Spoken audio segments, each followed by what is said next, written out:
FIFA 19 physical sales are down 25% in the UK. The controversy with EA in the last year has been a great train ride.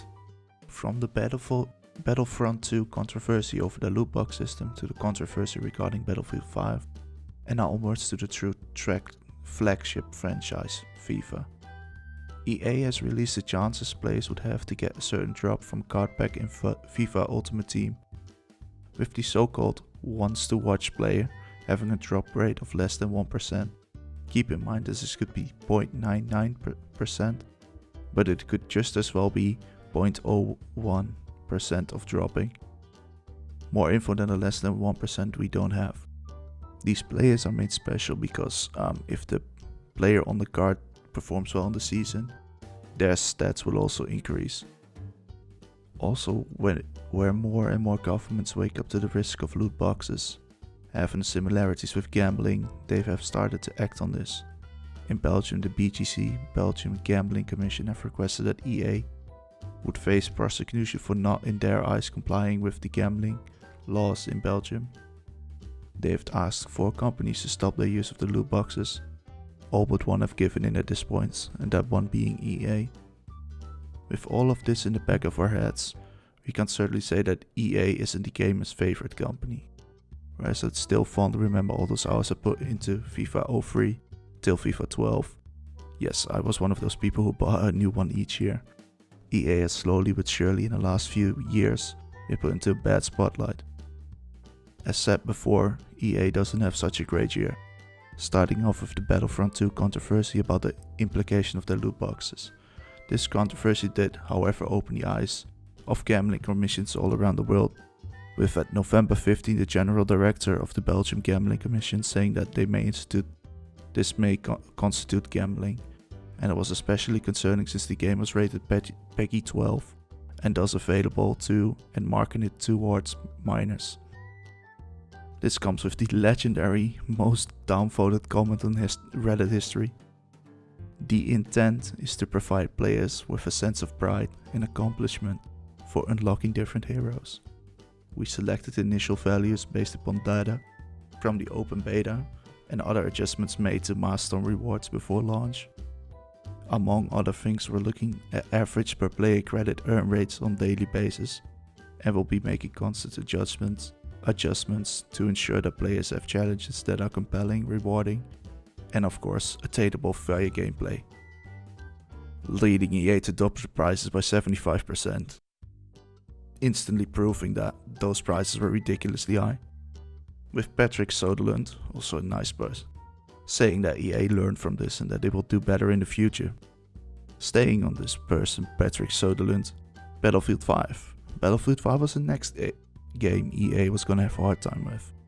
Already having a fresh dent in their reputation from Battlefront, it turned out that Battlefield 5 was not going to be a realistic World War II shooter.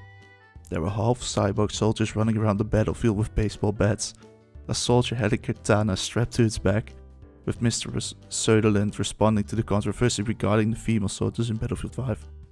Listen, this is a game, and today gaming is gender diverse, like it hasn't been before. There are a lot of female players who want to play, and male players who want to play as a badass woman. And we don't take any flack, we stand up for the cause, because I think those people who don't understand it, well, you have 2 choices. Either accept it, or don't buy the game. I'm fine with either or, it's just not okay. And not buying is what the people did. Reports came in that Battlefield 5 pre-orders were lagging around 85% behind Call of Duty Black Ops 4's pre-orders. Söderlund would later resign from working with EA in good standing, and Battlefield 5's release date, originally planned between Black Ops 4 and Red Dead Redemption, another bad move, was pushed back to November 20th. Now of course the numbers given here, the drop of 25%, is just taking into account the physical sales, and only in the UK, and yes, game sales have drifted more and more towards digital sales as opposed to physical sales. But now it's hard to believe for me that that number would compare to even come close to 25%, especially since in the UK you can pick up a physical copy of the game for £44 as opposed to paying £54 for a digital copy. Also EA estimated that the decline of physical sales should be around 5% each year. Not helping as well as the fact that the game itself was poorly received by the players. Saying, even the fastest attackers are having trouble bleeding slow defenders and complaining about the inconsistency of defending in game.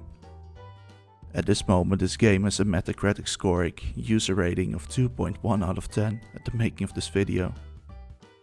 Now the conclusion is that I secretly hope that the customers finally woken up to the practices of EA in the last few years. EA has shown year after year that they don't care about customers, but only about their profit margins and their investments. With their loot box practices from Battlefront 2 and a total disregard of their player base with Battlefield 5.